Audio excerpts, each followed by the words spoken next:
I'm sure it's like the bat phone. Except it's the Anthony phone that calls him. It's got a big red phone that he answers.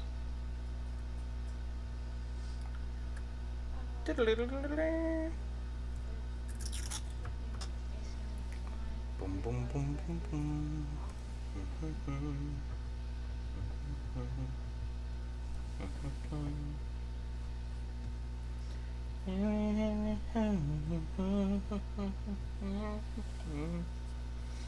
Anthony, what's up, Greg? Big red phone that goes straight to you. I'm pretty sure you do. It's probably got my face on it. Jose, what's up?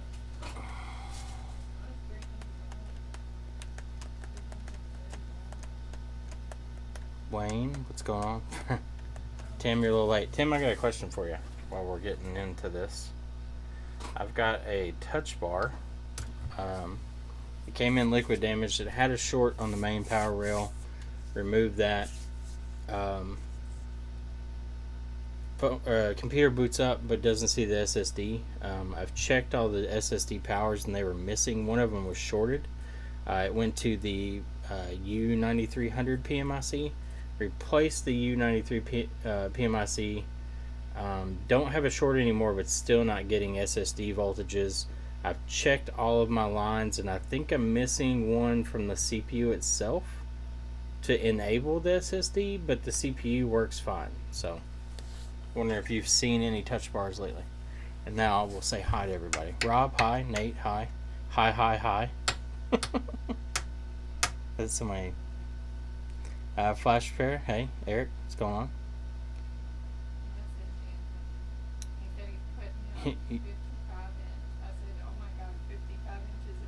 55.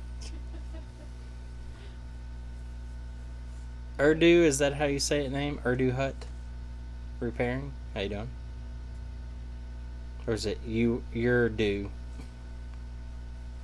Spectre, what's going on? Mark, what's going on? So, I've noticed on the forums a lot of people are talking about audio IC. How do you take it off without messing up baseband? Like this and that. I had a piece of something in my finger. I don't know if it was just a hole from where I stabbed myself with tweezers or if I have glass in there. I don't know. It's been hurting. Right there. It's like a little hole. Let's zoom in here. I don't even know what you all can see, if this is in focus or not. Yeah, it is. Okay. Okay, Mark. Yeah, what I replied to you, Mark, it's not anything like, it's not anything biased in view. It's just what the facts seem to point to. And hopefully we find a better solution to actually address the issues. But that's here nor there. We don't want to be too political in our streams here. Sore there. I don't know if there's something under there. Might be. Could have some metal in me, making me bionic.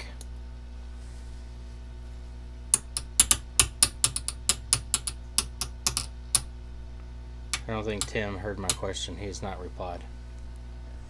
Okay, anyway, so a lot of people, iPhone 7, iPhone 7 Plus, the audio IC is right here on a bend point, an inflection point of the phone. So if you look where your SIM tray is on either side, you can see you've got a gap in the shielding and there's a sticker just sitting over it. And what happens is this board, just tiny, just little inflections, the weak point is right on this spot. So if we look across our phone, if we come up here and we look across, you can see this comes right down the first row, second row of solder balls on this chip of the audio IC.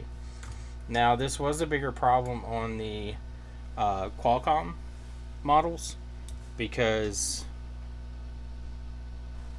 just 14 inches of metal in your chest wing. Well, you're more bionic than I am. New camera? No, it's just I might have cleaned it. I don't know. So what happens is where these bend, it breaks the solder ball connection there. Well, on the Qualcomm chipsets, this chipset is much larger and sits on that same inflection point. So we saw a lot of Qualcomms that had problems, and a lot of those have gone away, I think, because Apple has had to warranty out so many. I see a lot more of the Intel chipsets now, and this is the Intel chipset. It's much smaller. It sits offset from that bend point. And actually, if you look at the 8 Plus, and this is why I think Apple understands what their problems are, but they don't want to admit it. So let me find the 8 Plus board. And you all tell me what's different on the 8 Plus board versus the iPhone 7 Plus and the 7.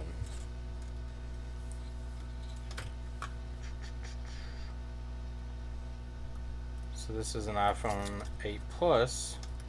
Now, can anybody tell me a difference here? We have the same inflection points, but it's a little different offset.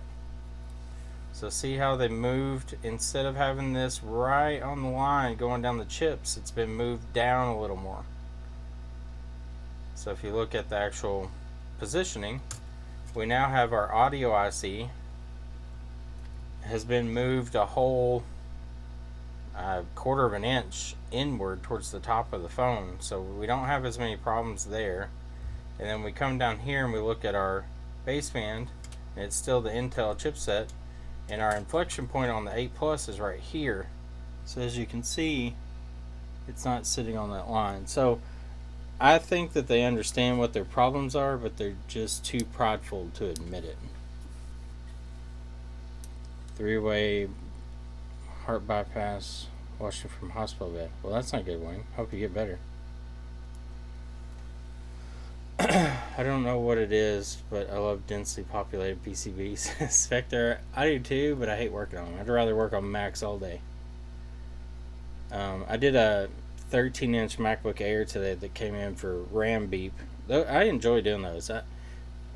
When I used to watch Lewis, he didn't like to talk about doing or touching the RAM, but honestly, I've replaced RAM on the actual sticks, which is the same RAM modules.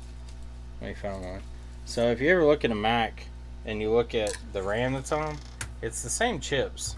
Like the same little memory chips. If you look under them, it's the same BGA pattern. It's just on a RAM stick versus on the motherboard on the Macs. I've reballed and fixed RAM sticks before. This one actually, no, this wasn't the one. I've got an 8 gig stick of DDR4 that came off a laptop that had water damage on it, and it had burnt balls under it and a burnt trace. I pulled it, reballed it, and then put it back on, and it worked fine. So the only drawback is you got to find a good stencil, because these have an offset in the center, so you have to have a good stencil for them. I ended up hand reballing that one, which kind of sucked, but the RAM's not too bad, especially if you're swapping. You can just pull it, leave the solder that's there, grab another one off another board, and just drop it right on. I'll just take this stuff and make it. Okay. It's just the screen and my cord. Yeah, did you already get the 6 screen? Yeah. Okay. And her phone. Is there anything in the back he can work on? Mm-hmm. How about, well, has he ever done an iWatch?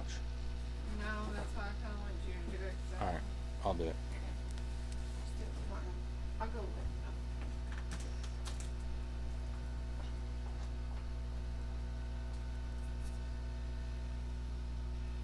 it. Inspire, what's up? I'm going back through the chat and make sure I didn't miss anything. Stacks of shorter Qualcomms, yeah. Rob, the shorter Qualcomm chipsets, it's actually a bad design. I think I was talking to, what's his name? It starts with a D. That's terrible. He's been really helpful. He knows a lot of stuff, though. He's on the forums. It's like D something.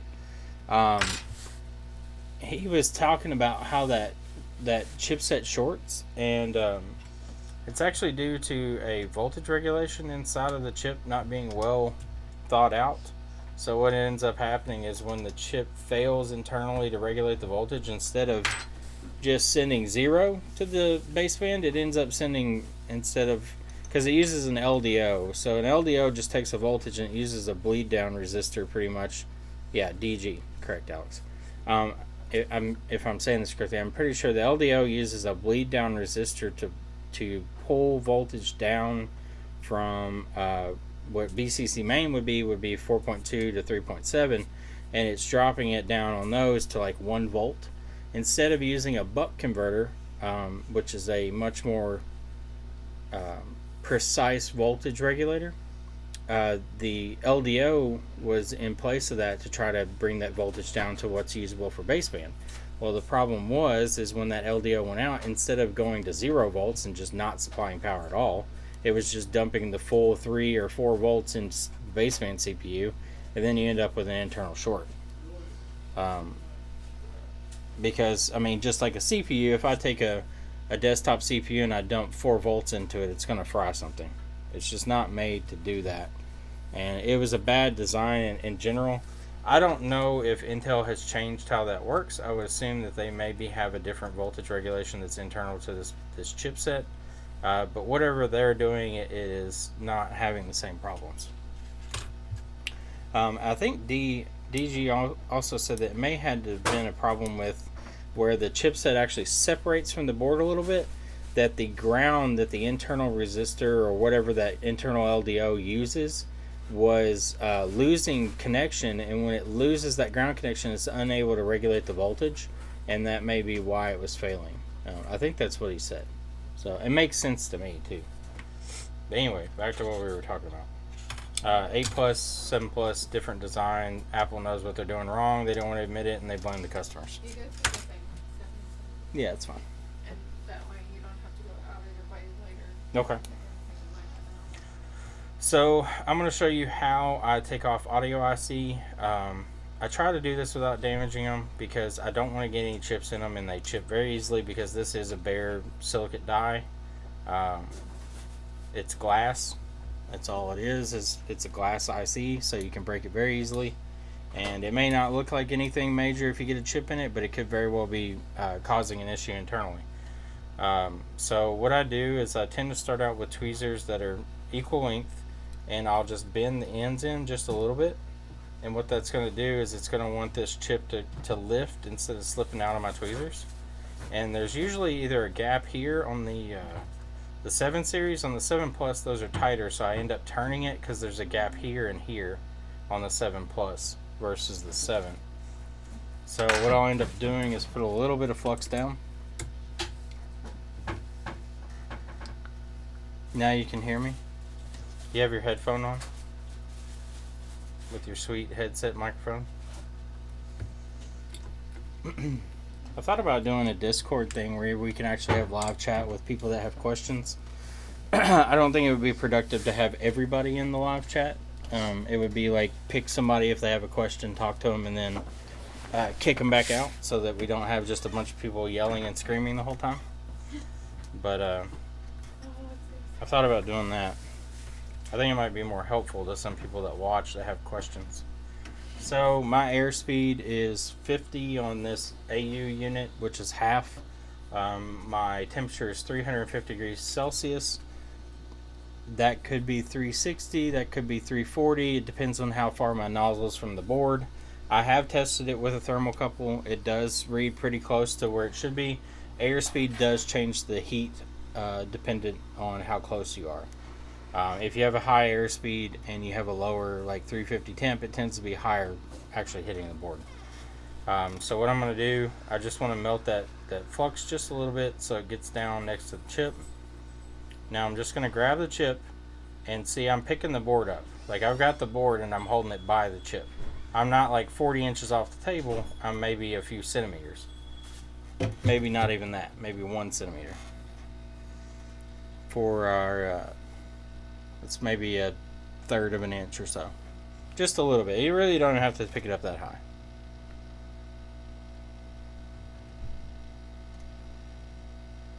Thus fail. Seen 4 volts baseband CPU. Baseband and CPU dies with a short. Can at least swap for data. Yeah, on iOS 12 you can swap the baseband chip out and the phone will still boot up. It just will not have service and you cannot restore it. If you restore it, you're screwed. Alright, so I'm gonna grab this chip, and I'm not like trying to break it off the board. I'm just holding it with a firm pressure, but nothing crazy. and I'm just going to hold my heat over top of the audio IC. And what you're going to see is this thing will fall away as soon as the solder melts under the chip. And it does take a second. The 7 does have a higher thermal mass than other boards, so don't get concerned too much. Alright, there you go. So see, that chipset fell, like the board fell as soon as this went liquid. And as you can see, some of our ground pads in here are still pretty dry because the ground pads don't melt as fast as everything else because the ground is what's absorbing your heat. If you ever want to see that in real-time practice, take your soldering iron, a smaller one. A bigger one can sometimes melt the ground pad, but take a smaller iron and touch one side of a larger component on a motherboard and it will probably melt. But if you touch the ground side, it may not melt, or it may even stick to the actual board because of the actual thermal conductivity of ground in the motherboard pulling heat out of your iron. Ground is used in these motherboards not only to complete your circuit, but it's also used to draw heat out of components. That's why if you look at a schematic, the vast majority of your motherboard is all ground plane. MacBooks are the same way. I've got one here, I'm sure. Yeah, here's the touch bar that I was working on.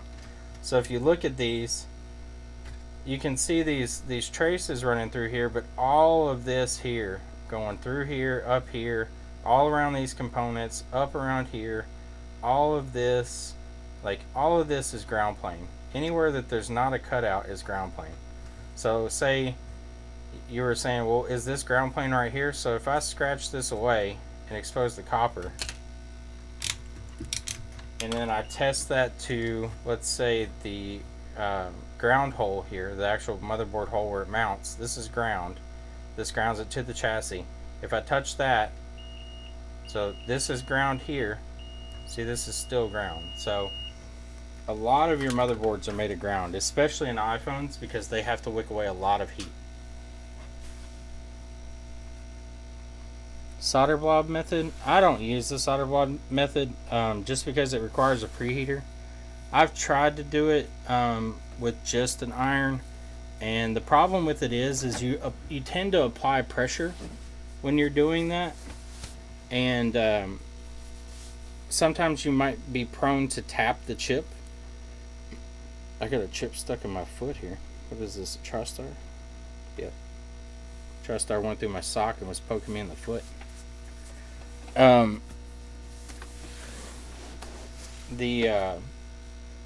was I saying?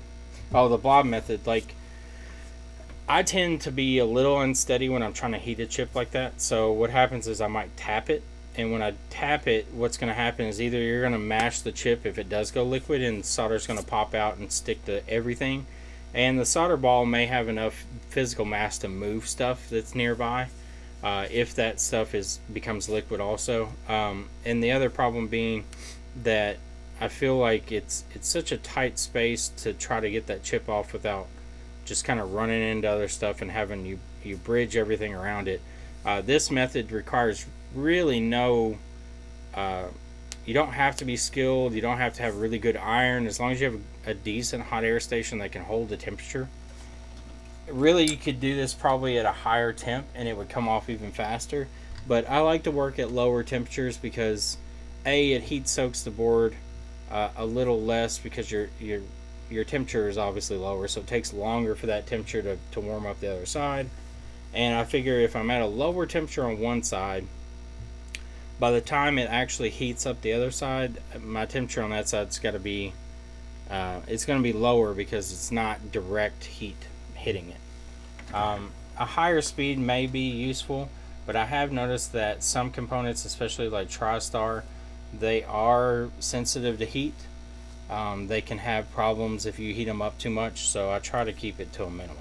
Now, for this method, the drop method, whatever temperature you work at that's comfortable for you, I think it would be perfectly fine.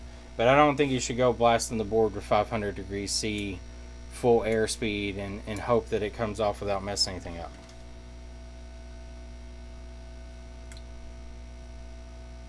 Out of focus. Are you talking about on the chip here? Yeah, I just have it sitting here. I'm not really working on it right now. Let me make sure it's completely in focus with what I got. I'll read some questions here. It used to be until I was 12 a.m. which sucked. Chris, any update on the Stencil? Nate, yeah, I think it should be in next week, I'm hoping. We got some stuff from China that they've updated, but tracking is terrible. We ordered a screen a month ago, and it's finally coming in, but it was the only place we could find it was China. But let's see, what else? Method works great. Yes, Mark is correct. The drop method works very good for the PMIC on the 6 series, where it's not underfilled and you don't want to get a lot of heat on the back of the CPU. Same method. Pick it up, hold it by the chip, let it get hot enough, and then as soon as it's ready, it'll drop. Let's see. Had no service, no IMEI after a few of these, while others are okay. George, it's or Jorge, excuse me. It could be. It's really comes down to temperature. If you're doing the drop method, you shouldn't have any problems. You might try a little lower heat, or if it's taking a long time to come off, you could try a little higher heat. Also, pay attention. I've seen 2 of them this way. Whenever these come in, I've seen 2 iPhone 7 Plus, I think they were. They both had some type of coating on them from where they were supposed to be cleaned at the factory. And that coating almost made like a hard encasement around the chip. And the first one I did with that coating, I had to do baseband reball on it also because the chip took forever to come off and it wouldn't drop with the drop method. When I saw it again, what I did is I took alcohol before I worked on it and I scrubbed the board and I got rid of all that coating and all that stuff that was on there from where they were supposed to clean it off. This wasn't underfill. It was some type of like soapy residue that was physically hard after it dried.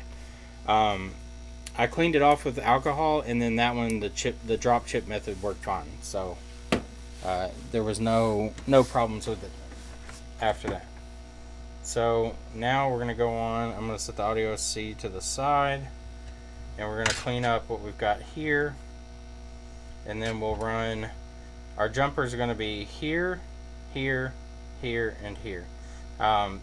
This one here is the main one that causes the issues with the no audio device found. This is a bypass cap. It's a local capacitor for the chip if it needs a sudden rush of power. That's what this cap is for. It may not be as necessary, but audio IC chip, any type of electrical fluctuation can cause some weird problems, so why not? And then these 2 down here, I believe from what I remember, these go to TriStar to the dock.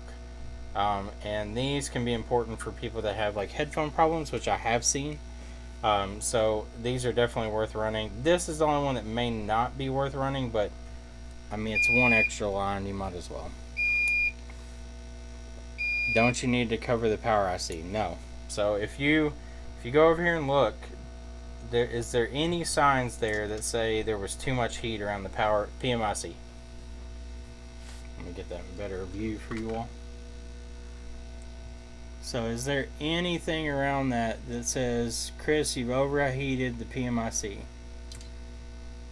Is there any solder balls popping out of the underfill? Do you see any like maybe lifted chips? The heat that you're working with is, I mean, I'm not pointing it towards the PMIC. It's kind of isolated. The PMIC, I'm sure, gets warm, but it's not going to get anywhere near the temperature that it takes for it to melt. The capacitors around this component barely get to the temperature that they need to melt, because I'm focusing with a tip that's pretty much the same size as the IC. I'm focusing all my heat directly there, and I'm not like waving it around the board, and that keeps my heat directly where I want it and gets it off quickly. Rob, it's a good thing to run 4 jumpers. When it first came in, when Audio IC first started, I ran a single jumper because the only pad that was lifted was this one up here, the one for the main detection, and that one came back. It came back for issues with audio again, and when I pulled it, the jumper was still there. Then I decided, well, all 4 of these traces are down this line, and this is a common problem. So maybe this communication between TriStar has something to do with it also. Maybe it causes some type of glitching. And this was back when the audio problems were causing freezing too on the screen. And that may be gone now because you don't get the freezing anymore with the newer iOS. We actually have one here. It's a 7 Plus. This is on an older. This is iOS. This was on iOS 10. It's been updated now because they were testing it. They thought it was a screen issue with touch problems. This one was on iOS 10 something or 11, whatever it was. It was having the 5-second delay. Like you would swipe, and then the screen would sit there for 5 seconds, and then do what you did, which was a common symptom of audio IC early on before they updated the iOS. But I don't know if those were more sensitive to issues with any of the lines. iOS 12 seems to kind of ignore everything. It just slow boots. And then you don't have audio like microphones and stuff. You don't have a speakerphone or anything like that. Come on. Thank you. Something wrong with my tips. One of them's not making connection. I'm going to have to take them apart. It goes crazy every now and then while I'm working, and it says they're not connected, even though they are. So, let me turn my fan on.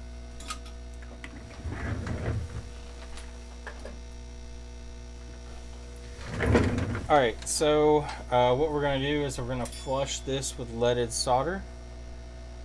I'm sure you'll probably hear the fan a little bit. I'm not the mod here. Feels bad. Wait, never mind. Using thermal transfer from the solder block to the chip instead of direct hot air.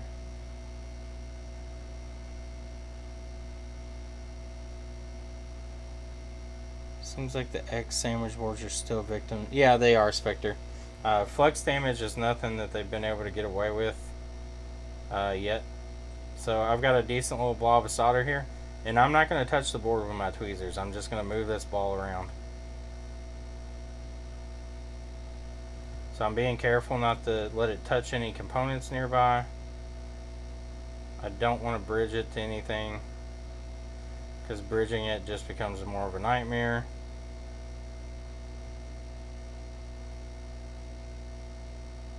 So all I'm doing is just picking up the solder that's there and leaving behind a little bit of leaded solder. As you can see, this pad in the corner is actually dry completely where we pulled it so fast. So I'm just going to touch that with some new solder and get it shined back up. Okay, that's good enough. Woo! They fell out. I don't know why that happens sometimes. I put them in the holder and they just slide right out. The cable hanging down kind of does it. So whatever you do, don't burn yourself on your iron. It's not fun. I've done it many times. That's why this scar exists now. Where is it? This one. Wrong arm. Alright. Right there. See my brown spot? Hot air gun got me there. I burnt my fingers quite a few times on these tweezers. I don't know what I was thinking one day, and I feel stupid for doing it, but I was working on something and I was cleaning underfill, and I guess I was thinking to myself, tweezers, if I pick something, just clean them off with my fingers and keep going. And sure enough, I fucking cleaned out some underfill with this and literally grabbed the end of these and pulled the stuff off and burnt the fuck out of my fingers. It was not a pleasant experience. That's what happens when you work while you're sleeping. Workers' comp, yeah. What am I going to file against myself? Hey Q-Tech, what's going on?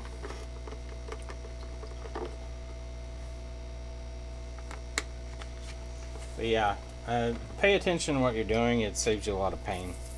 It took several weeks for my fingers to heal up. They blistered up pretty much immediately. As did my arm there where I burnt myself. It blistered pretty much immediately too. It smelled like, I don't know, almost like bacon. It's I burnt myself several times. It's such a weird feeling when it first happens because the skin just tightens up immediately where it burns, and it's just a weird feeling. And you know, like when it first happens, it hurts a little bit, but you know it's just gonna get worse. You're not a mod there. Well, not many people are mod on Twitch. I'm not even logged into Twitch to mod anybody.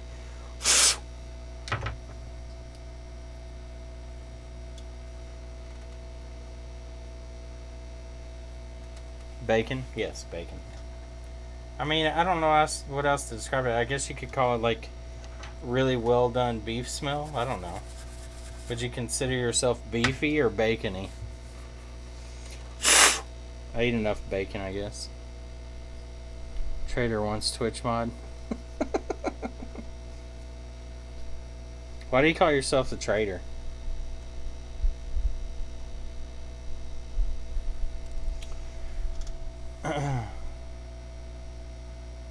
There was no one to mod. Yeah, Twitch is our lower viewing audience there. I still like Twitch though. As a streaming platform, Twitch does a far better job than YouTube does. Although YouTube has made some changes, Twitch does have a better overall experience, in my opinion. Just from the people that I watch there, and at first I thought Twitch was just like whatever. I mean, for us as streamers of educational content, I guess you could say it is. I don't think this content fits very well on Twitch. Lewis has a good following though, so he tends to get the viewers, but for me, my core is still you guys on YouTube.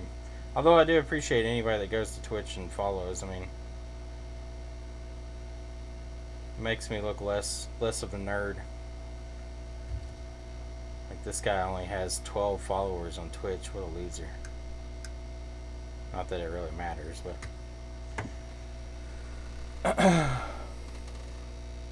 still haven't made you a mod. I will try to. Just remind me. The Twitch experience. Learn the hard way. Let it cool off some before you run the jumpers. Chasing that resistor around. Oh yeah, definitely let the board cool. If all this stuff is still up to temp when you try to work on it, it's gonna be a nightmare. That picture is really clear today.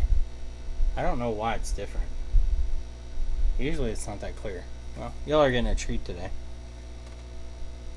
You done one audio I see and had to send it to me? Well, say this much, Anthony. I appreciate your business. We like your pictures too.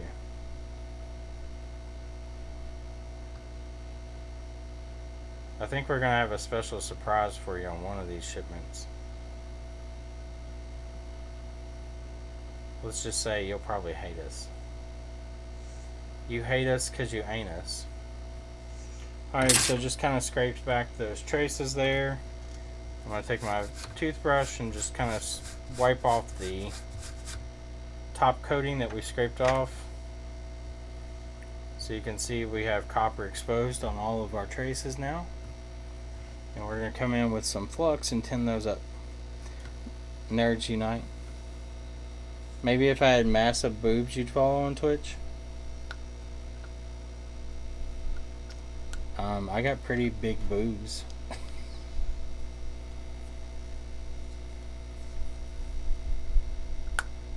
No, you pull IC, then reball new one, let it before you start running jumpers. Yeah, you could do that too, Rob. That's not a bad way to go about it. It gives you time to work while you're still letting it cool.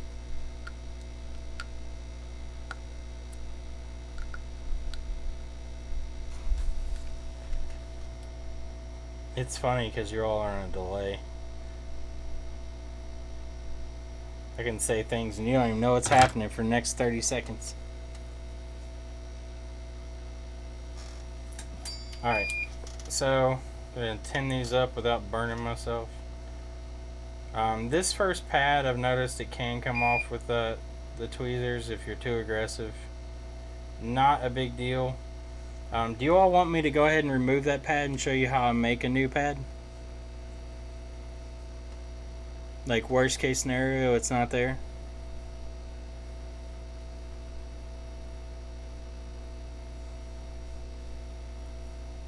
Let's get a vote in chat. Remove the pad and do worst case scenario. Anthony says no. Spectre says yes. We got 38 people. We need some votes here. We can't all be lurkers. I will wait.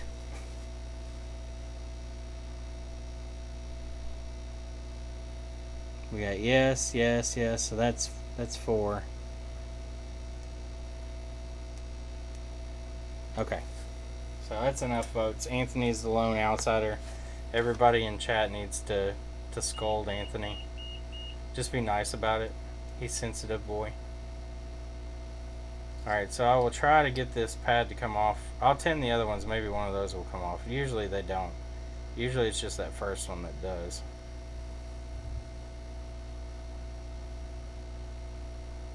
It's cold in here. I need to turn my heater on. Okay, so let's see if we can get... There we go. Got rid of that pad. Just took a little pressure. Came right off. How dare you? Everything we've done for you, Anthony, how dare you? Hope the pad doesn't come off. Okay, so pad came off. It's all Anthony's fault. Definitely not what I did. As you can see, we have no pad there now. It was a beautiful shiny pad, but peer pressure won over. So we're going to clean that flux off. We're going to put new flux down. This flux tends to get a little hard as you work it, so I like to clean it up in between. That way it's easier to work with. So as you can see, we're now missing our whatever number pad that is. I need some tape for that thing so it stops spinning. So what we're going to do, we're going to put just a little bit of flux down. Ew, there's hair stuck to that. Pubes. Just a little flux. Does anybody else have problems with that? I know I'm not the only one. Where you pick up your flux tube and there's pubic hair stuck to it. Alright, so I've got here, which is, what is this gauge? 43 gauge magnet wire. So this is coated wire. It has an enamel coating on it. Keeps it from being shorted if you run it across long jumpers. Get out of the way, wire.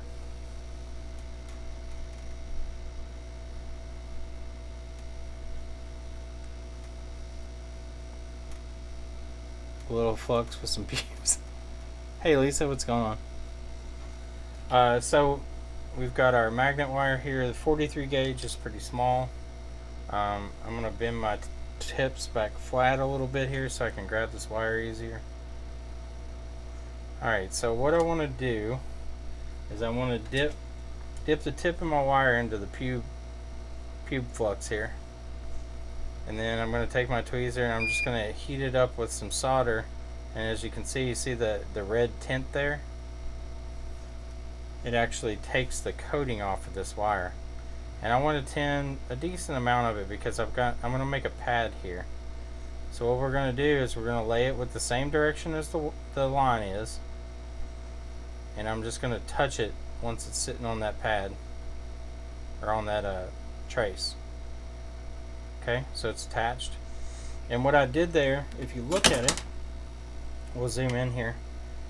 That wire is actually soldered directly to the resistor, and it's also soldered to the trace. So if you look at the bend point of it now, it bends down here at the end of the trace. So what I want to do now is I'm going to take a second pair of tweezers and I'm going to stick it in the middle of that old pad. And I'm going to take my wire and I'm going to wrap it up a little bit. And now I've started to make a pad here. And what I'm going to do, since it's a little wider than the original pad right now, I just want to shape that up.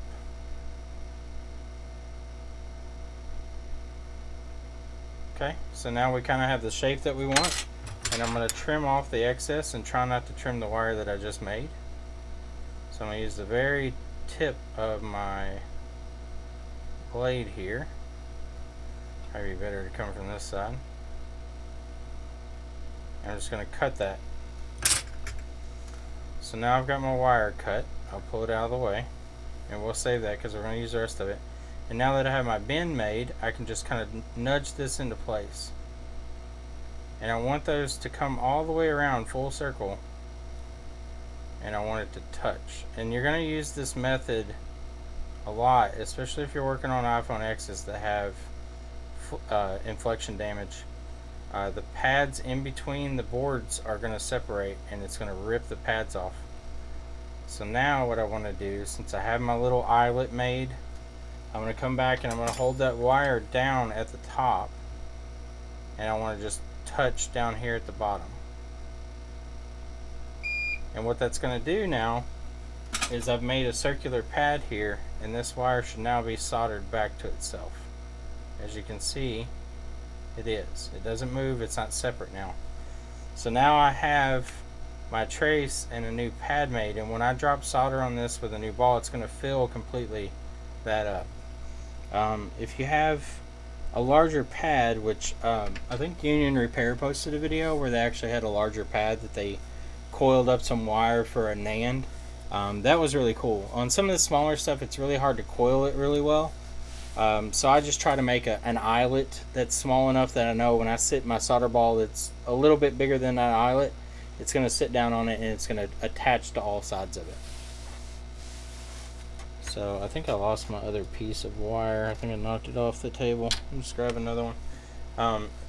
This magnet wire, I don't know if, I think it's in the description, but I bought this 2 years ago, and it doesn't look like I've used any.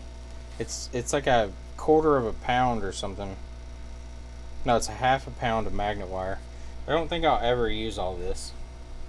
Maybe if I'm still in business 40 years from now.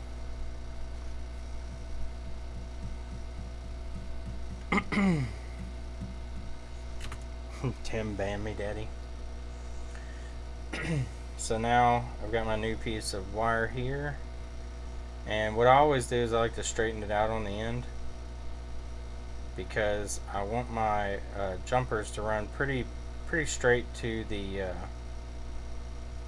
trace that I'm working on. So I want to straighten that out as much as I can, and that way when I go to put this on, it's going to be a straight shot down the trace.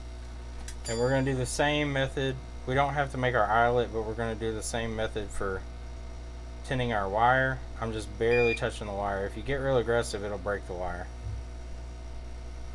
So same situation, I'm going to lay it in the same direction as the trace, and I want it to be touching the component.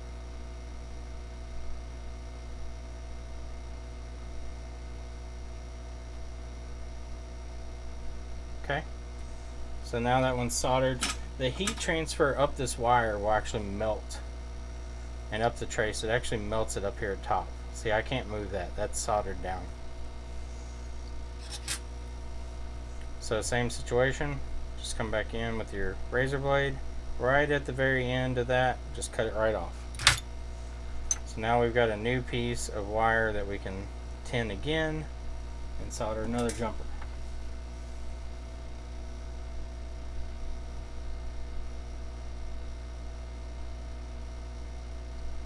So scrape off a little bit, and these are going to be shorter and run, so it's not going to take much. I need to add a little flux because those are dry. I need a little bit of flux to facilitate our soldering work here, or you're going to have a hard time getting these to connect. Same situation, so I want it to touch the component. There we go, and it's touching the component and the pad, and it's soldered to both.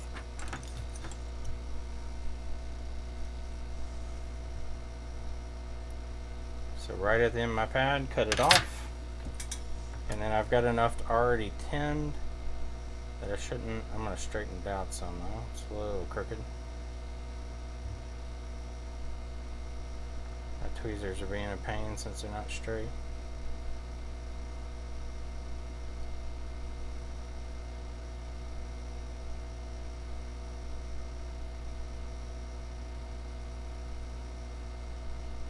I want to get this over a little bit. So what you can do when these aren't exactly down to the pad like you want, just touch the pad and see it comes right over. And there we go. It's in place. Nothing crazy. Easy stuff. If you're not streaming this, you can do it a lot faster than I'm doing right now. Make sure your wire is completely broken, and there's all your jumpers. So next I'm going to clean it up, and then we're going to underfill or conformal coat the end of these, so whenever we go to put our new chip on, the jumper doesn't just get sucked right off by the surface tension of the solder on the bottom of the chip. Now if I can find my toothbrush for scrubbing this thing, I'll be doing good. Did I drop it on the floor? I did. On the floor.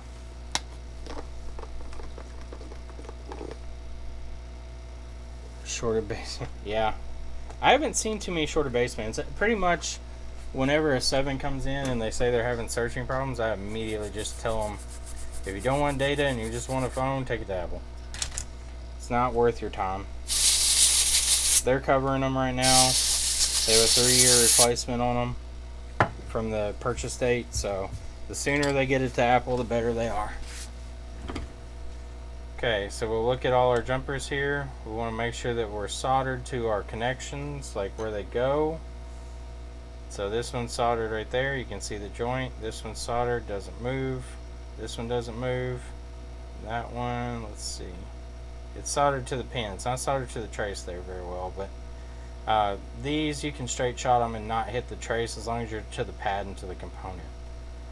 This one, the pad is actually a little crooked. That's alright though. We don't need to mess with it much. And then our made pad here, all soldered well, not loose, good to go.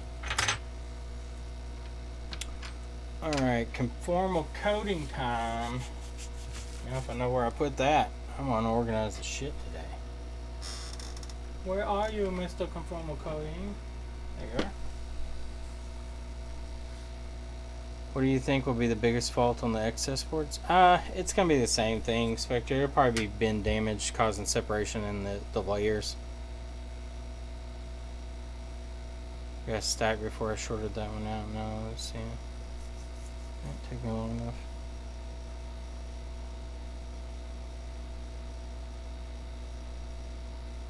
Yeah. Yeah, it's best to just send the shorted baseband ones right out the door and don't even mess with them. It's just not worth the time to even try with them, because the problem is, and I'm being sloppy here, so it doesn't really matter. When I get done with this, I'm going to come back and scrape off what I don't want. Don't get worried if you put too much and it's like, here, I'll do it on purpose.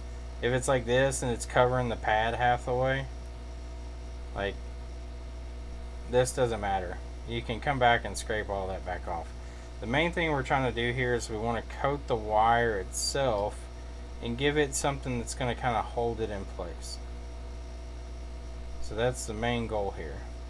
We want to make sure our wire doesn't move, so when our chip goes down, we don't have any problems.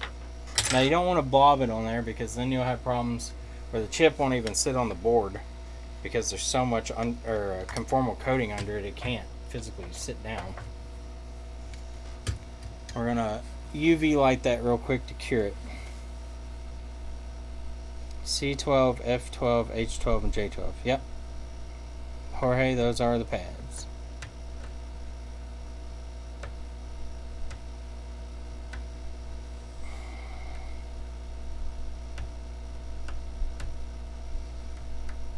Windows option battery repair Mac and Windows boards.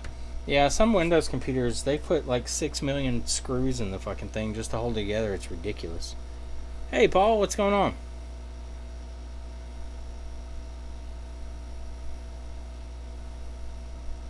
So I was showing this on the forums. Everybody was talking about what UV light to use. I use I mean, it's pretty big if you look at it in comparison. Right to my head. It's a 10 watt floodlight black light. This thing is bright as hell. It cures UV undercoating or conformal coating very quickly. Alright, so now we have our excess that we don't want. We've got it all over here. We're like, oh no, what have we done? We got to clean it all up now.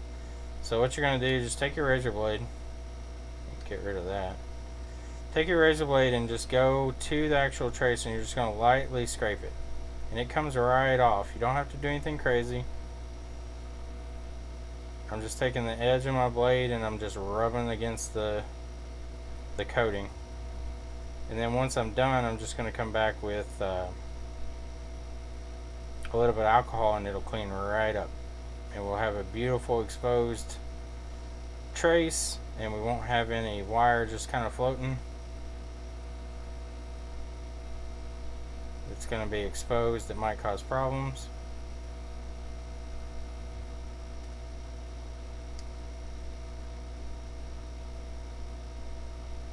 So I'm just going to knock this back a little bit. I don't want that much right by the chip. That can cause issues. I put a little extra on just to kind of give you all an idea, but you don't want a crap ton on here. You just want enough that it's going to hold the wire down and that your wire will be exposed on the end where the actual pad is going to make contact. And there you go. And if you're worried about that eyelet, you can actually take your razor blade, and if you scrape it on the top just ever so lightly, I actually pulled it apart. If you scrape it on the top ever so lightly, you can expose the copper. But it's tinned. I have confidence in that it's going to catch. I'm not too worried about it. There's still some underfill in between here. I'm going to clean out. Conformal coating. I keep saying underfill.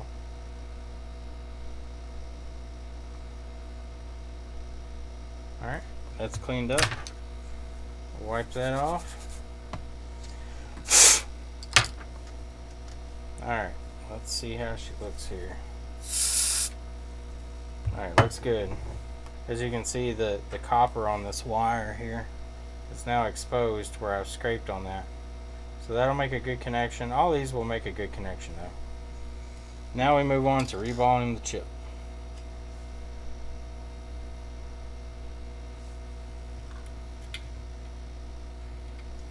So there's our underside of our audio IC. We're going to add a little bit of flux.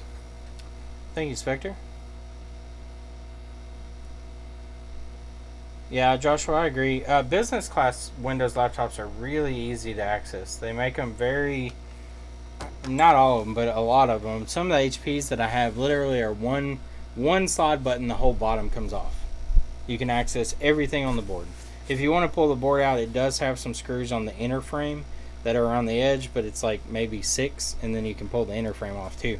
But if you want to service the actual motherboard, like RAM, hard drive, anything like that, battery, whatever, the whole bottom cover comes off with one latch. It's very, very helpful. And those type of computers are ultra thin and they don't have flexing issues. So why laptops are screwed together with 8 million screws and not just one latch is beyond me. I guess they don't want their users actually servicing them, so they make it incredibly hard to get to. And that's one thing that really pisses me off now. Like some laptops I've run into, you can't even access RAM or the hard drive without taking the whole fucking thing apart. It's ridiculous.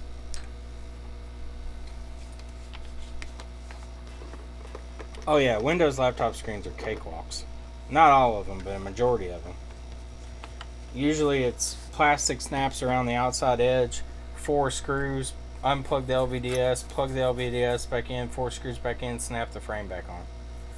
It's a 20-minute job tops if you're going slow.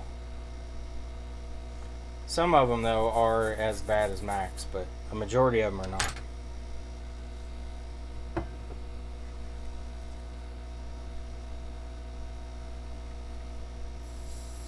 So I'm using light air pressure here. I'm just trying to evaporate as much of this alcohol off the chip so when I go to reball it, it doesn't form any type of evaporation air pocket under it, which can actually break the chip if you pin it against something that's evaporating like that. It will cause it to crack. Also, these can crack if you press too hard on the IC. So you don't want to put a lot of pressure on this when you're reballing. You want to just enough to hold the stencil down to keep the chip from being able to kind of squirt the the adjacent ball next to it, like over to it. But you don't want to mash it down so hard that you're pressing on the chip and causing it, because the chip's going to want to deflect a little bit under heat, and that pressure will cause it to crack.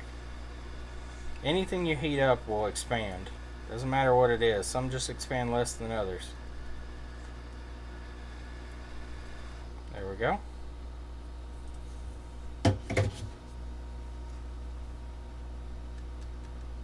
And we'll check the IC on the back when we get it out here.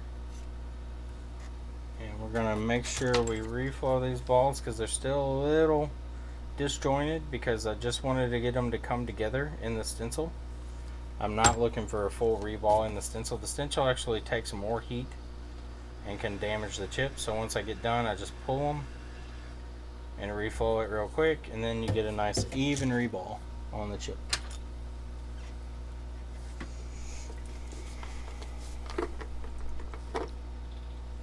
I do need to buy new stencils. I've been using these for years now, and they are about at the end of their life cycle. They're starting to get a little deformed from all the heat cycles I put on them. My Touch IC one for my 6 Plus, where I've rubbed paste into the stencil so much it's actually deformed in the center of it, and it bows down in the middle, so your balling's not even, so I need to replace it.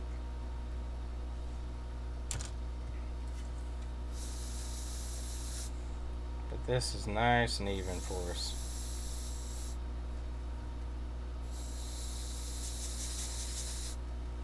Okay, there we go. Much warpage indeed. So we're going to flip our chip over and make sure it is not broken. There's a little tiny chip on the IC right there in the corner. I'm not too worried about that. I would be more worried about a larger crack, or a larger chip that's in the top of the IC. There's no cracks in the top of that one. What you'll see is when these are cracked, they may feel like a one solid chip, but they'll have a hairline fracture in them. And that hairline fracture is actually all the way through the chip. It's just the substrate at the bottom. They kind of coat these chips at the bottom to where the pads can form. And what you'll get is the chip will be broken, but the bottom coating will kind of hold it together. And then if you kind of bend the chip a little bit at that hairline fracture, the chip will break in half right perfectly across that line, and it's because the chip itself is broken. But this one, as you can see, let's see there, you got one line, but I think it's where I was touching it. Yep, so there's nothing here that tells me this chip shouldn't work. Looks pretty good. You'll see them when they're cracked. It's a very visible dark line, but it's really thin. It's just a small, thin, dark line that runs across them. Broke too? Yeah, it happens. The black Quali, yeah, I can't remember how you say Quali, Quali, I don't know. Yeah, I do want to try those. I've seen them. I don't know much about them. I don't know if they're any different. It does make it a little easier, I think, to see if you have enough solder in your down in the actual cutouts. So I'm putting a little bit of solder, or a little bit of flux down. I don't want a whole lot. And now I need to see where pin 1 is on this. So if you look at the top of the chip, it has an arrow, and the arrow is here. So we're going to align that where pin 1 goes. I'm just going to nudge this into place.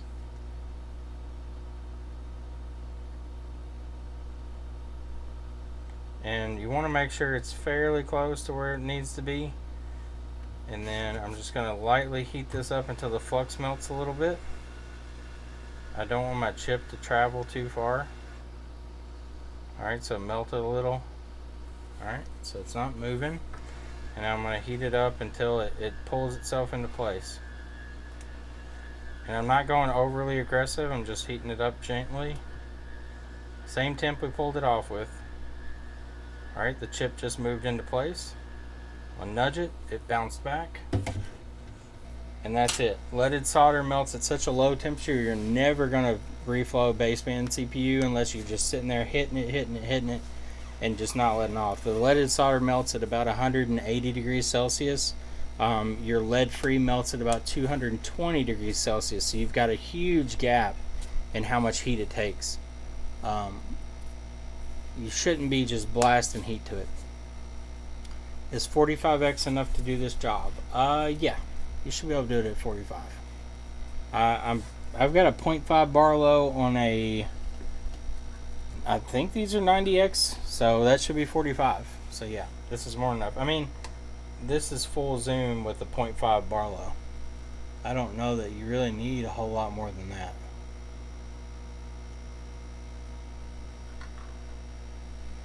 Alright, so what I'm going to do now is I'm going to clean this up with some alcohol and make sure we clean it out well.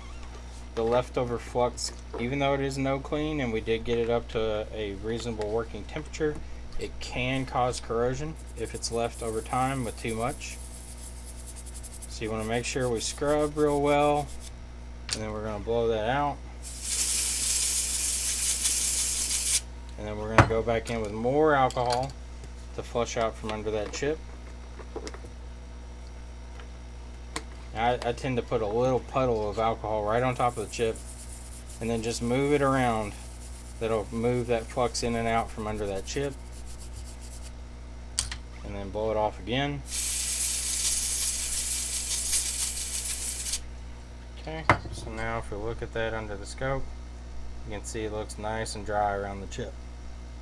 It doesn't look greasy, it doesn't look like you got a bunch of crap just laying on it. And if you want that extra professional touch, take a Q-tip and see how we got kind of like oily fingerprints on everything. If you just take that Q-tip and just rub it around on this stuff, this is kind of like personal. If you're really anal retentive and you don't want it to look like somebody's been in here and you have stickers and everything for it, just take and rub the top of these chips. You can do all of them.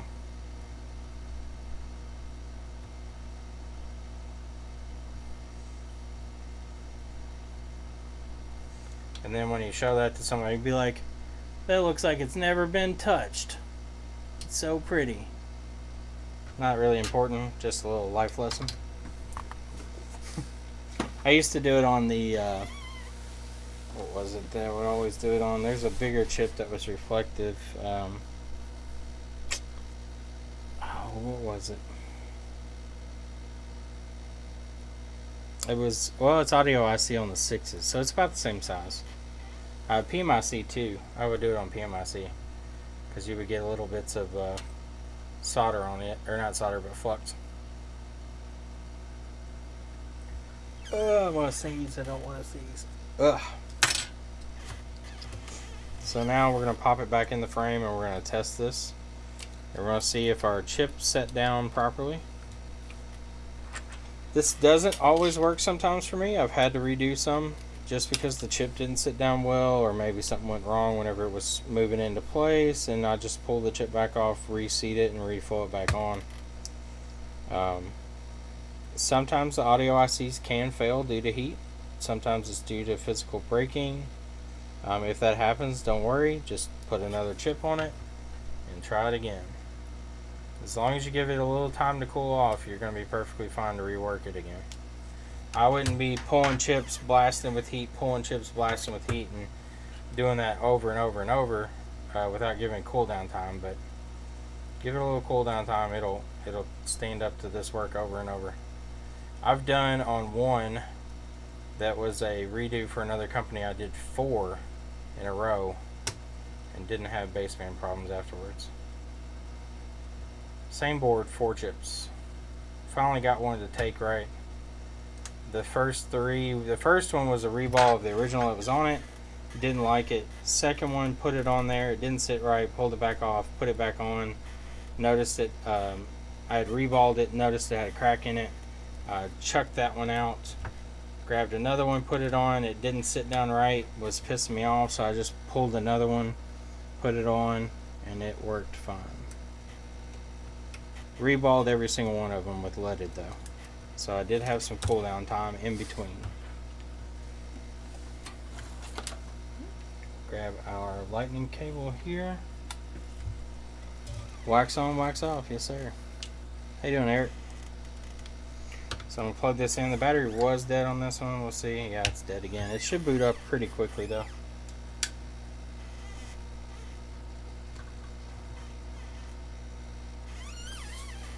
We'll wait for it to boot up here.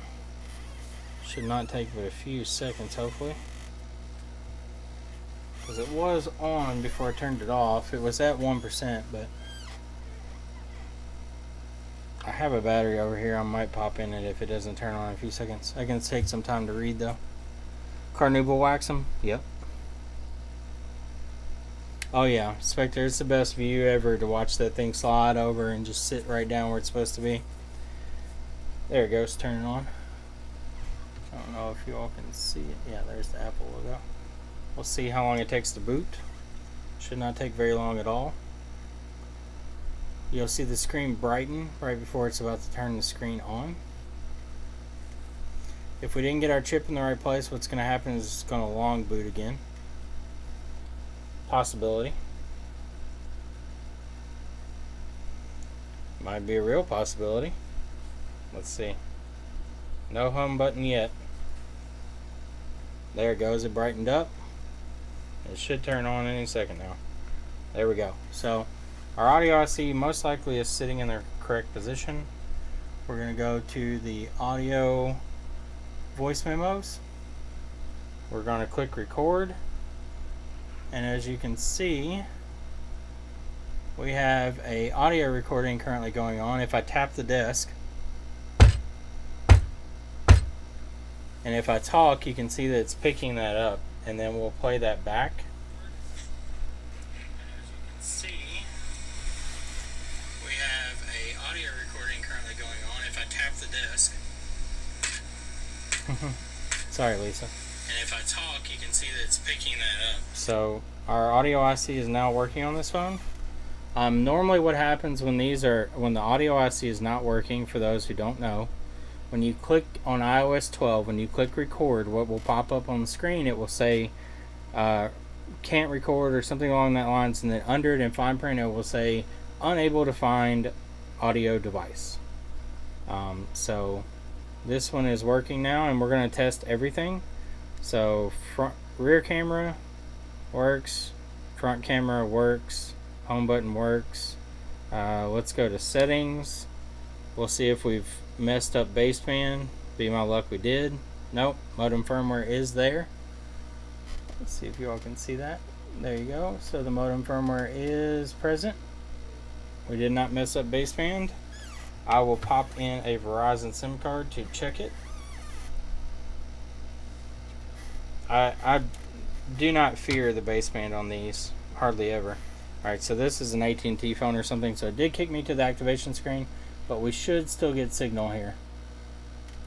Even though I'm on activation screen, Verizon will still pull service. Let's give it a second.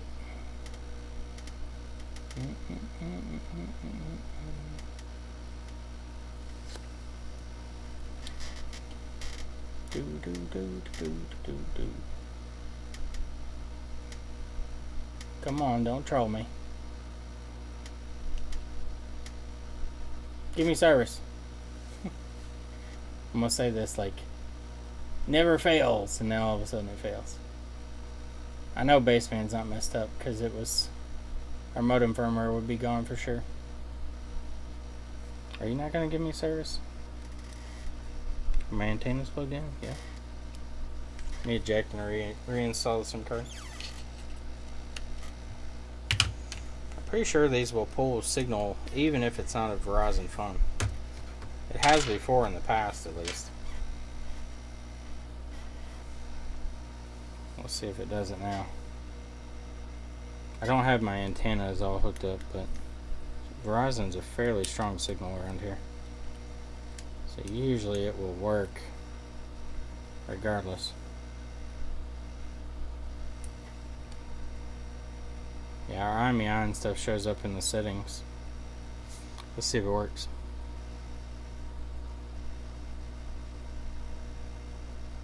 I wonder what carrier this is. If it's AT&T, I gotta assume Active SIM. I'm gonna pop that in. It should pull signal though. Every Verizon SIM I've seen will pull signal, even if it's not that specific carrier, even if it goes to the activation screen. Although I have popped that SIM in many phones, who knows which one's been blacklisted.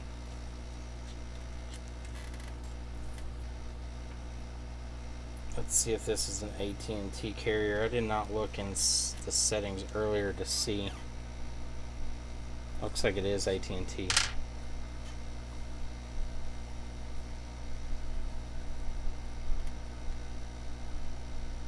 There we go. So it is an AT&T phone. And as you can see, we have AT&T service. I'm holding it wrong? It's probably so, Rob. So it is an AT&T phone. It would not work with the Verizon SIM for some reason. Usually though, the Verizon SIM will pull signal regardless. That's kind of odd. But anyway, baseband works fine. No issues. Let me put this back in my phone. I've got one of those illegal Chinese phones we're not supposed to have. I'm pretty sure China's listening in on me, which is good because I hope they know that I really need to buy some good screens. China, if you hear me, I need good screens. I know the government controls all of the industries over there. Y'all do something.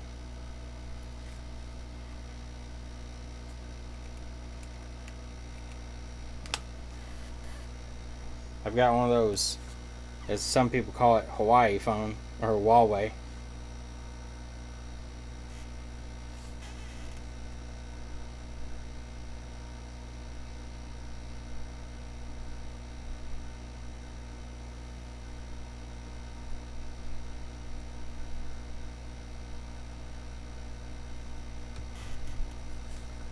Call 911. AT&T patch authority. Yeah, I really like this phone. It's the Huawei P20 Lite. It's got a full screen LCD. It's got the notch. I was looking at the new Xiaomi Mi Mix 3. That thing looks fucking awesome. It's like $500 for like a flagship phone. Like, the fact that the US suppliers and stuff overcharge so much, it's just outrageous to me. Alright, let me make sure Wi-Fi works on this too. I don't want to... Yeah, Wi-Fi works. Bluetooth works. Alright, cool. This one's done. Notch City. Alright, so I'm not going to bother putting this all the way back together tonight. I want to go ahead and do Anthony's iPad before everybody falls asleep. And we can see what Anthony has messed up that he blames on everybody else. Anthony's probably at home right now like, I didn't mess it up, God.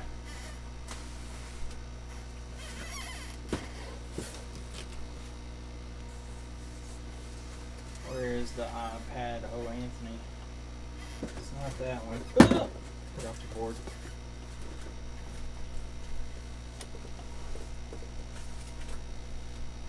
Go back in your hole. Where is your iPad? Anthony? Is it behind me? Not that one, that's this one. This one right here.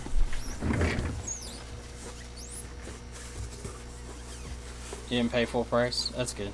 What about the Samsung Galaxy S10? It looks kind of dumb with the camera where it is. I don't know why they did that. If that's what the actual thing's going to look like from what I saw, the concept drawing crap. Where it's got like a little peephole right in the middle of the screen. What the fuck is going on here, Anthony? Why did you ship me an iPad mini screen? Or is that a Pro? Oh, that's a Pro. Is it a Pro? Backlight filter was toast. Filter cap below FPC that is horizontal was toasted. Replaced both. We get boot but no backlight. Another cap was knocked off around and put it back. Okay. Okay, this is a Pro screen. They put 2 Pro screens in here. Anthony, one of your Pro screens got lost in shipping.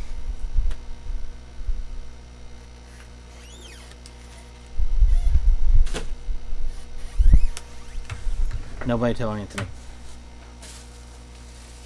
There's a board in here. No, it's back. Alright, so let's look at this. Let's see what's going on.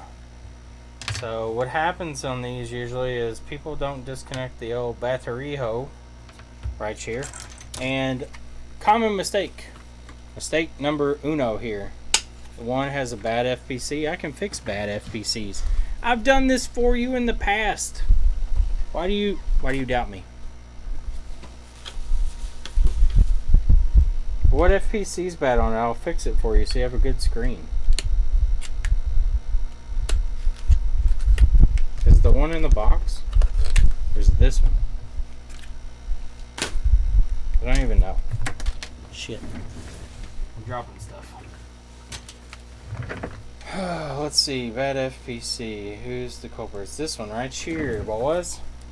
Look at that. Anthony, do you want to give me this screen? I'll fix it for myself and keep it. That's an easy fix. I just have to find a connector that matches. More than likely, if that packaging is good, the wrapped one up should be damaged. No, the one that's not wrapped is damaged. Well, it's wrapped in bubble wrap. We'll use the good one for now for testing purposes. Testing purposes.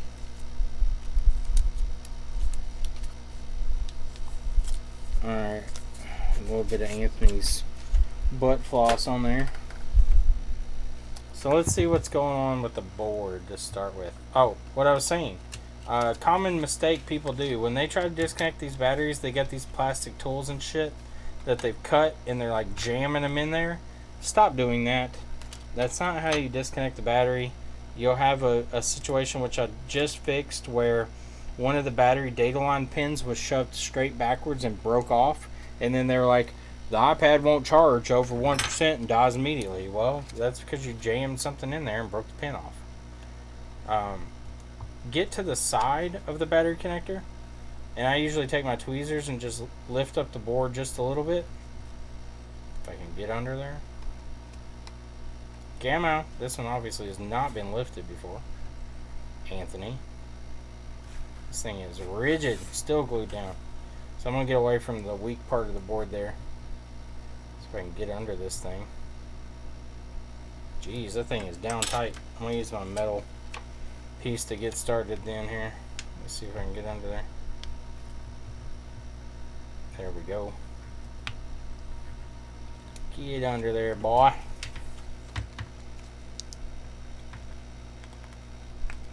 God damn, that one's tough.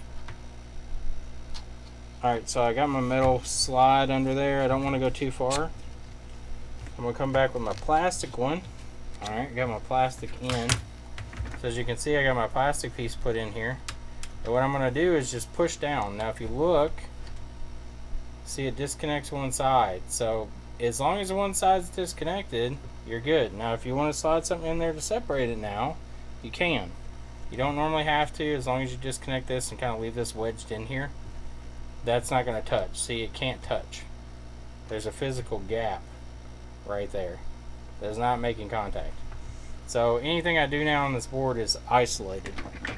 I see a lot of people jam stuff in the connector and it just tears it up. So what we want to look at, these are both touch ICs. Let's see here. Just visual inspection. We've got conformal coating on something there. I'm pretty sure backlight is this guy right there. It may be two circuits actually. I think it's both sides. I think both sides of here are backlight. The connector's got a little bit of heat damage from an iron. No big deal. There is conformal coating here though, which concerns me. I don't know if that side is ground or what it is. There's a red conformal coating on it. So let's start by measuring what we have here. So that's ground on that side. Let's see, filter's not grounded. The filter has no continuity. Or no, is that a filter? Yeah, that's a filter, it should be.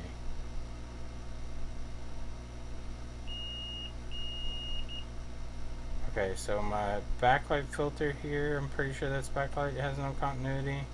And neither does this one. I'm pretty sure this isn't ground either. Nope. So we have no continuity through our filters. More than likely, Anthony has probably placed caps here. And we will test that in a second. Not a big deal. Common mistake because you can't tell what these components are without truly testing them with your meter. My iron has an error. Let's turn you off and back on. Wake up. Thank you. So I'm going to take off the old capacitor here.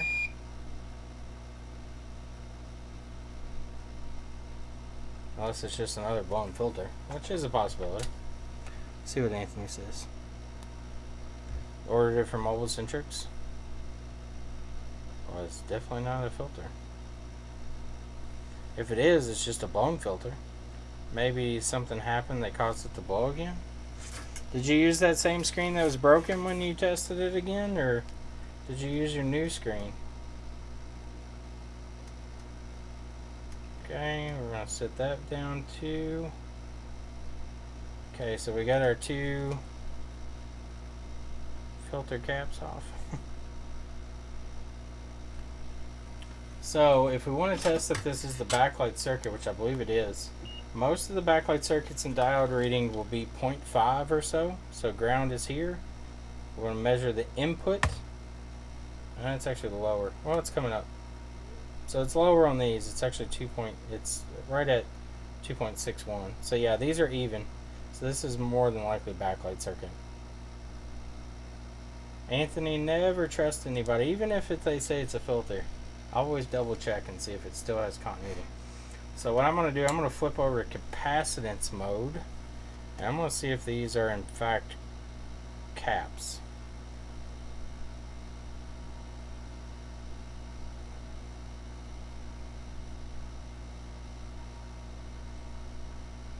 So it's building up some capacitance. 0.29 nanofarads is where it stops on that one. I'm going to compare that to a known good diode too. I want to see if a known good diode builds up the same amount of capacitance. This one is up to 0.3, 0.4 nanofarads. Like very, very small amount of capacitance. So these may be filters that are just blown. But they definitely don't have continuity. I'll check again, but they did not have continuity earlier. Yeah, see, they don't have continuity at all. So we'll get rid of those dudes. Now I want to make sure my line's not short. It is not. Oh, so it won't touch the cap. Yeah, we don't have a short on our backlight line.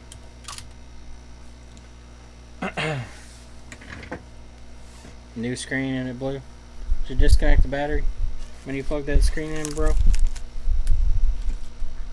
Alright, so backlight filters. We need 2 of you guys. I don't know if these are the right size or not, but they work because they're the same. Yeah, they're the right size. I use these little filters on a lot of things that I probably shouldn't, where bigger filters were in place, but it's a fuse. It carries the same amount of amperage through it. It may not have the same amount of inductance, but it's a backlight circuit. It's not that important. The inductance on these coils is very minor. Alright, so we're going to use our tweezers and put these back on. Trying to get them into place.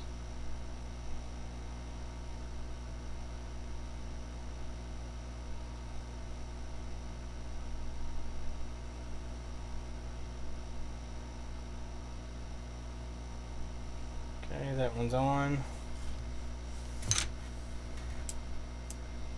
I just touched my plastic tool there and melted a little bit.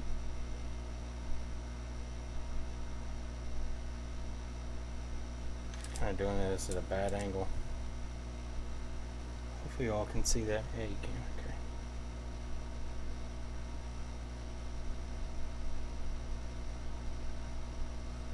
Okay. Okay, that one's on. Tack down both sides of that. Make sure it's good and soldered. Alright, so. Yep, good.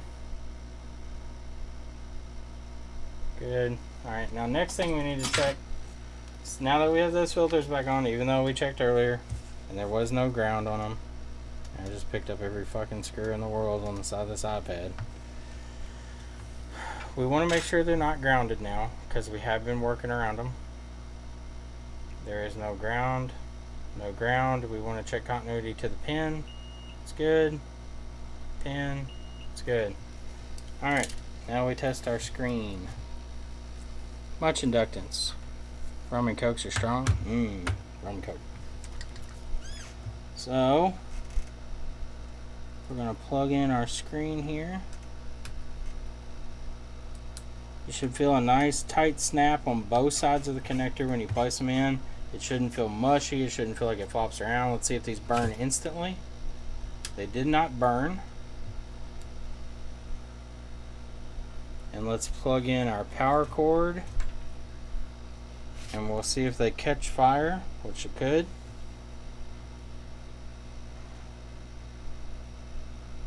Nope, didn't catch fire.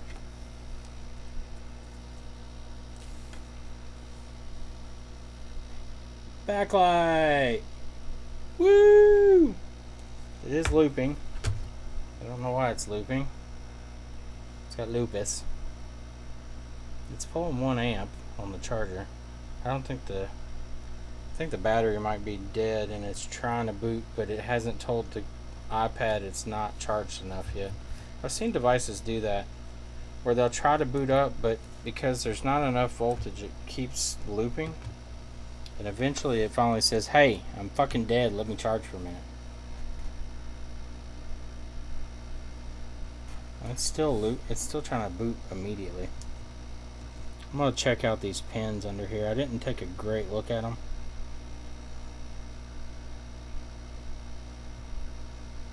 I want to make sure that they're sitting down well though. I'm putting pressure on the battery connector. It's still looping. I want to see what's going on here. I'm going to disconnect my screen after I separate my battery here. Same method, just pick it up to the side. No flames, we got fan spin, we're good. Fan spin! Alright, so I want to look under here. Make sure these all look good. Okay, so what I was talking about not shoving shit in here. I have not shoved anything in that connector, but has anybody noticed something?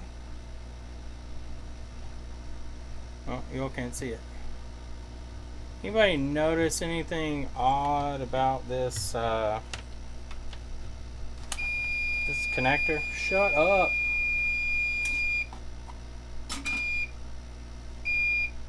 Stop it. Anybody notice anything weird about that battery connector? Do you see how many pads are on the battery, and do we see something missing?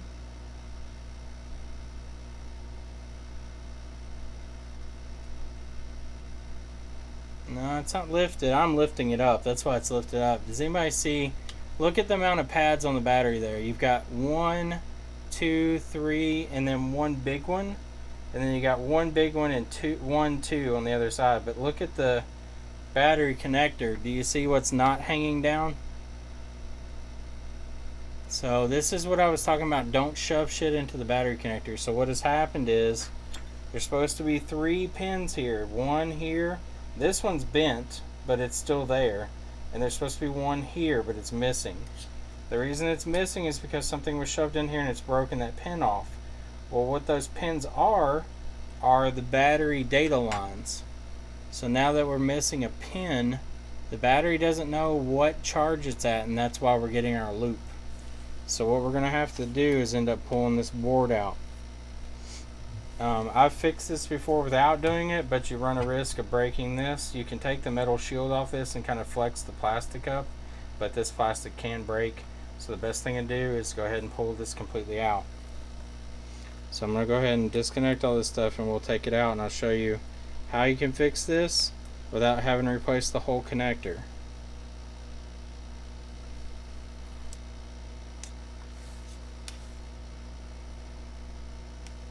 You can see the nub of the pin. That's what you're seeing back there. I don't think there's actually a pin still in there. Here, I'll lift it up so we can try to see without breaking this thing. It might be bent back actually, but it's going to break as soon as I try to bend it forward. So what I'm going to do is I'm going to replace the pin in the actual connector. If it's the same as the airs, the way the pin is set up, it should be a fairly easy repair. You just got to take the board out. That's the longest process of this.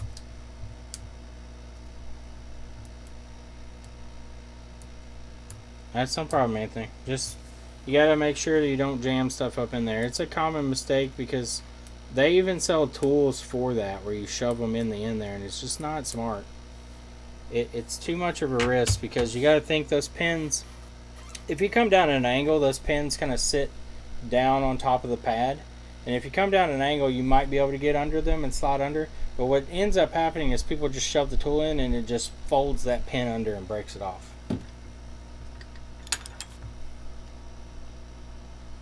That's why I brought up exactly that earlier, because I literally just did an iPad Pro with the same problem. Like, we just shipped it out today with the exact same issue. And this isn't a big deal. It's not a hard fix. It's more or less the problem is going to be you're causing yourself more work if you can repair this in-house, or you're causing your customer wait time if you have to ship it out. And it's something simple that can be resolved by just not shoving anything directly into the connector. Always shove something plastic off to the side of the connector if it goes under the actual motherboard. Make sure it's not anything super bulky. You don't want to put a bunch of upward bending pressure on the board. These mobile centrics, plastic fish, or whatever you want to call them, they're perfect. They're fairly thin and they'll slide right under. You might have to work it through the glue a little bit, but they will slide in. Alright, so I need to figure out how to get... I haven't taken too many of these apart. I just did one, but I don't mess with them very often.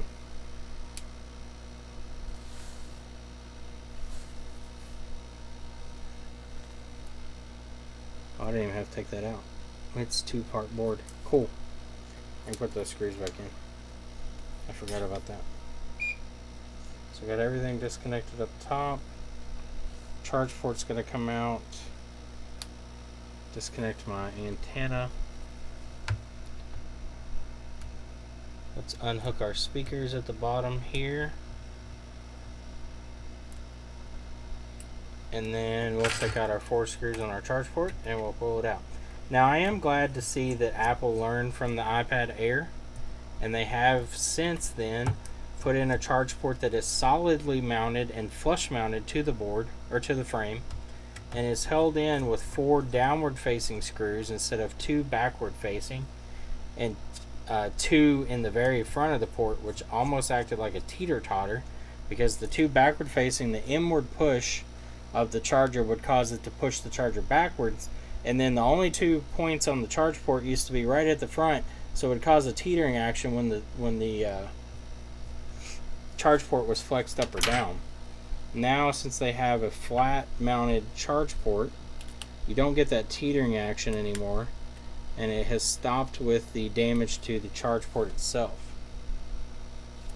I do like to make money off of Apple, but at the same time I like to know that they learn from their mistakes and they fix them. Instead of blaming their customers, they recognize a problem and they solve it. Doesn't happen very often with Apple, but when it does, I'm glad they do. I hope somewhere there's an engineer for Apple that's saying, hey, this isn't very nice design, we need to fix this. Okay, so now I need to get my board out. It can be avoided by disconnecting the battery the proper way. All we have are guitar picks. Guitar picks will work too, just slot them in under the side. Like to the left or the right of the battery connector. Just put a guitar pick straight in underneath. They have little thin, flexible guitar picks. What I like about these is I can take this and I can work it up under the board. And I don't have to worry about like flexing this trying to get it out. I can just work this down the side, and I'm going to stop at my battery connector, but I'm pushing it all the way to the outer edge of the frame. So I'm pushing this all the way into here, and this is going to cut the tape under the board. And then when I come in on the other side, this side's still glued down tight. I'm going to try to work it in under it. There we go. I got the tip started. You want to just get the tip in first. Don't want to shove the whole thing in first. Just the tip, guys. Alright, so we got that in. I pushed it all the way through. Now you want to be careful down here near the charge port. We don't want to cut that. I'm going to go ahead and lift up the top of the board here since we've got most of it already out.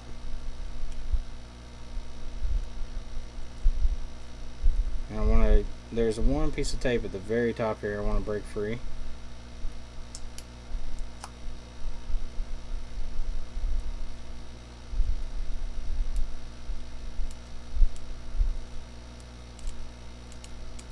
There we go. It's free. Now the top of this board will start to come out, and that way I can work it down towards the charge port instead of vice versa. I don't want to work the opposite direction because you run a risk of tearing the charge port in some way, and these will come out from the top fairly easily.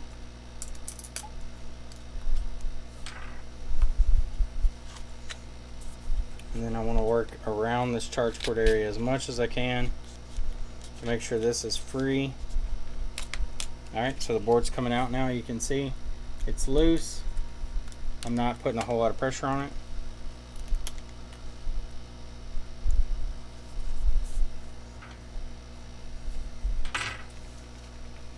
Okay, looks like we might have a flex cable at the very top. Let me see.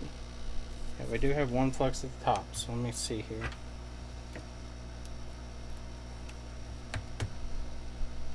See how you come out here. This is the speaker assembly on the top of these.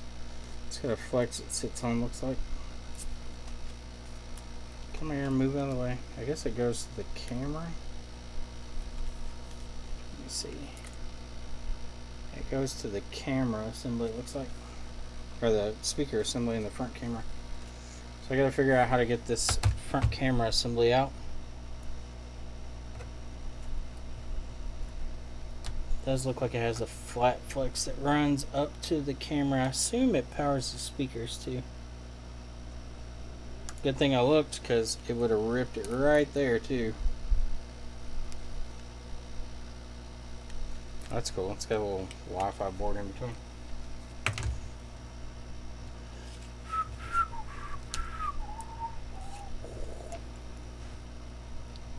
I wish they didn't use glue on these. I wish that Apple had gone to like screws holding these down. I mean, I get it. Adhesive is cheaper, but I don't know. To me, it seems cheap to glue everything. It's just not needed.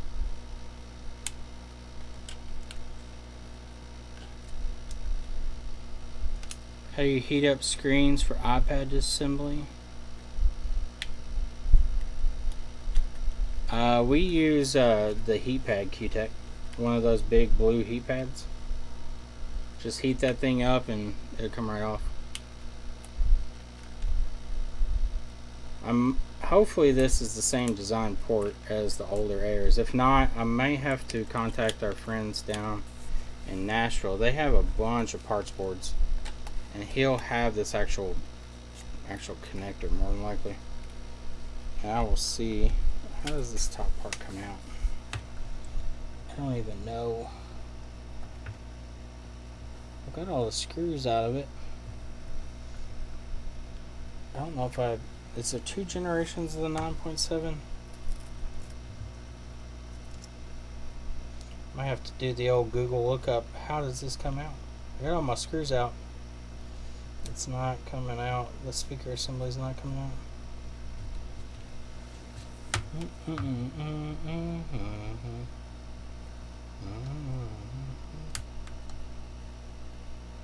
Yeah, let me look this up real quick, how that speaker assembly comes out. It would cut in Apple's profit